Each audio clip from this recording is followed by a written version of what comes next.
ہمارے پاس جب لوگ آتے ہیں اور وہ داخل طریقت ہوتے ہیں تو ہم جو بنیادی چیزیں ان کو بتاتے ہیں تو ان میں سے ایک چیز یہ لازمی بتاتے ہیں کہ رزق پاک نہیں ہوگا تو باطن روشن نہیں ہوگا. یہ بنیادی بات ہے. اگر رزق پاک نہیں ہے تو میرے حضور نے ارشاد فرمایا کہ ایک بندہ سفر کر کے کعبۃ اللہ کے صحن میں پہنچتا ہے اور کعبے کے پردوں کو تھام لا ہے وہ یمد یدیہ اور لمبے لمبے ہاتھ کر کے کہتا ہے اے اللہ, لیکن اس کا کھانا حرام ہے, اس کا پینا حرام ہے, اس کا لباس حرام ہے, وہ غزیہ بالحرام, اس کو غذا حرام سے دی گئی ہے. میرے حضور نے فرمایا اس کی کوئی دعا قبول نہیں ہوگی.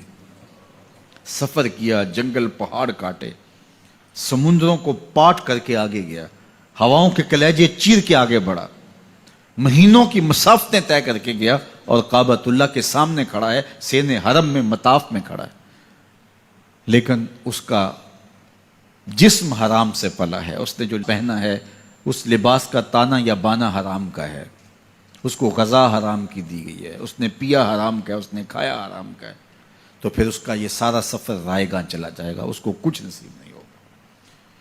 تو سب سے پہلی شرط اس عنوان سے عقل حلال ہے. اس کے بعد پھر صدق مقال ہے کہ آپ کی زبان جھوٹ نہ بولے.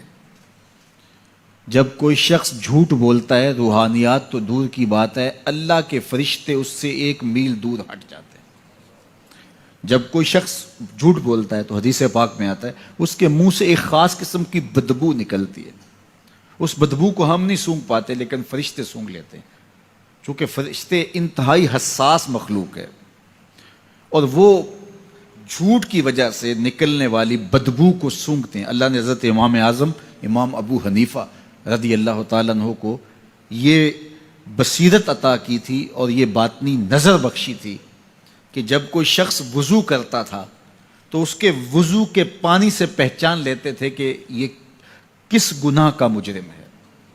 جب بندہ وضو کرتا ہے تو وضو سے ہاتھوں کے گناہ جھڑتے ہیں, منہ کے گناہ جھڑتے ہیں, تو وہ وضو کے پانی سے اس بات کو محسوس کرتے تھے.